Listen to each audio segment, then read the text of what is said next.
how are you? Thank you so much for having me. A little nervous about these 11 questions, but let's see what happens.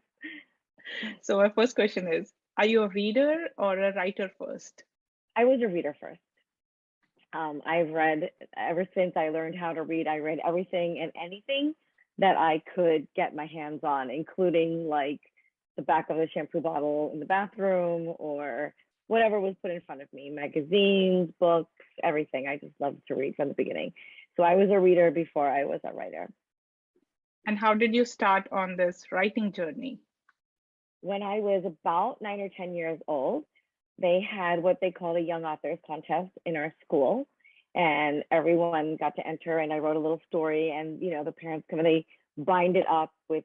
It's kind of bound with like cardboard, but it looked like a real book. And I won that contest in fourth grade, and then I won it again in fifth grade. And so ever since then, Awesome. I wanted to be a writer. That was my dream, to become a published author.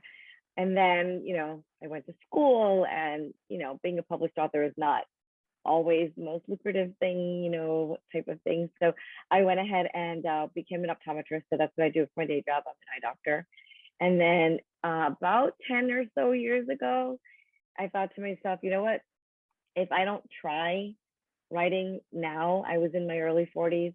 I'm like, if I don't try writing now, I just never will. I'll never know if I could have done it or not have done it.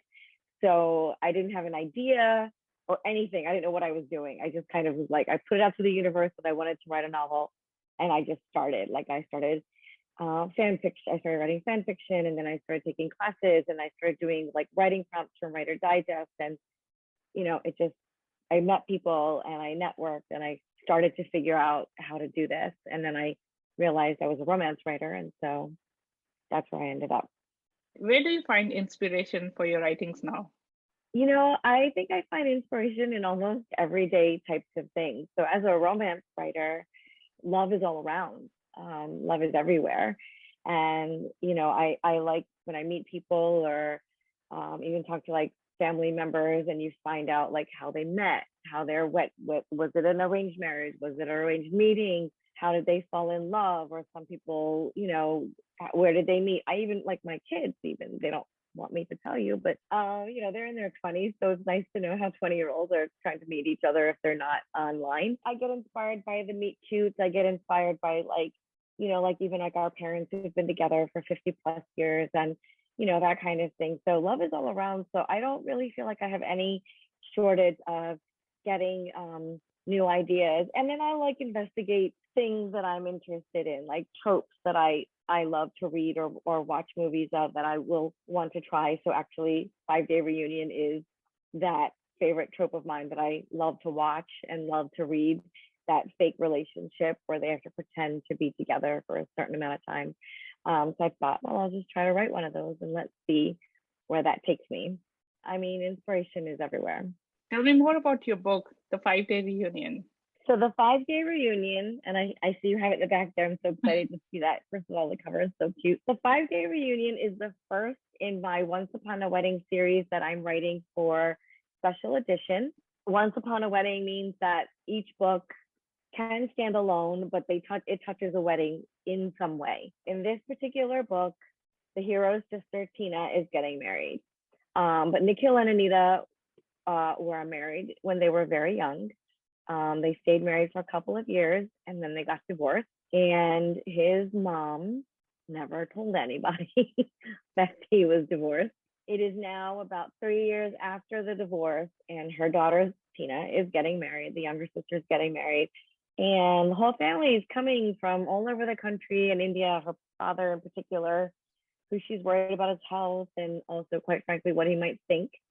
She goes to her ex-daughter-in-law and gives her like an offer she can't refuse and says, listen, I will pay for a year of law school if you come and pretend to be married to my son for 5 days. And that's all you have to do is act like a married, but you have to do the whole thing. Like you have to stay in the house, act like a married couple for the full 5 days. So Anita needs the money, so she agrees, but turns out the mom never even told Nikhil that Anita wasn't coming, that Anita was coming. So that right there, that's chapter one. That's very interesting. So that's the premise. Yeah. And so the book is basically divided into the 5 days of this wedding celebration and how their relationship comes around. How much did your own culture influence your story and writing in this book? Oh, so much. So very 100%, so much. The wedding is it's a 5-day celebration. I added an extra day in there. Tina is marrying a non-Indian person. So we added in the church wedding and the rehearsal dinner. So we had more events for these two things and also more clothes and that kind of thing, which is always kind of fun. It's loosely patterned after my brother's wedding that we had. Well, he's been married for a long time now. So so that definitely played in there. And I love our wedding traditions. I do love how Indian weddings, we kind of balance that seriousness of you're making this commitment with sort of the fun that goes along with it. And that it can be this big celebration that involves family. And I use the term family for our actual people that you would consider family and for, the person you met in the elevator yesterday who might want to attend your wedding type of thing. The weddings can get rather large and that's so it's definitely very strongly influenced. Also, the whole divorce thing, I do think it's difficult to tell our parents if there's a divorce. I mean, not that we don't know that divorce happens, but it can be something that's a little bit difficult to tell more traditional members of our family of what's going on, mostly because we're afraid of what they might think. And that kind of comes out in this book a little bit as well. So strong influences there. Did any people around you, people in your life, make it into the book? Not directly. I mean, there's maybe some scenes that I picked up from things that had happened, but I don't have oh, this is this person at all. All of the characters have a little bit of me in them. My heroines tend to have a little bit of me or a little bit of what I would want to be me in them. And, my heroes have a little bit of the men in my life that I treasure, my husband, and it's all there, but I can't say, oh, this character is this person. And when you were writing this book, did you follow a routine? The routine is sit down and write as much as you possibly can. This book I wrote faster than I wrote my other 3 books. I already written 3 HQN books, and they were a bit longer. This one was written in about 5 months, and the other ones took maybe 8 months to a year to write. So I did have to write it faster. My routine, honestly, is so loose. I just sit down at my desk and let's pound out something today. Because words on the page I can edit. I can't edit a blank page. And that's always the scariest thing for me is that blank page because it's so hard to just do that first draft. But it's getting that first draft out and then going back through it and sending it out to beta readers. And the beta readers are key. So my colleagues are key to everything. So telling me this story sucks or this is not making any sense, you need to fix it, that type of thing. So that's part of my routine, so I try to put that into the timeline. Is there something that you found challenging in the whole writing process? Yeah, the whole writing process is challenging. The biggest challenge that I have is, as I mentioned earlier, is that first draft. It's that, who are these people? Why are they here? And what is going to happen to them? I like happy people. So my hardest thing is actually making bad things happen to them. So it takes me some time to think about all the bad things that can happen to them and then let that happen to them and then figure out how to get them out of it, right? So for example, there's a scene where they do a dance in this. My original scene was, oh, they do a dance, they're perfect, everybody loves them. And I thought, well, that's really nice, but it's not really that much fun to read. So instead, now they have a big argument right before the dance, and right in the middle of the dance, they're arguing, and it's awful, and people are laughing at them.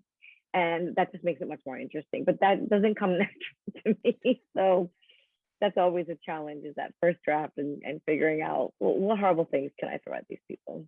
And if someone listening wants to start writing, what advice would you give to them based on your experience?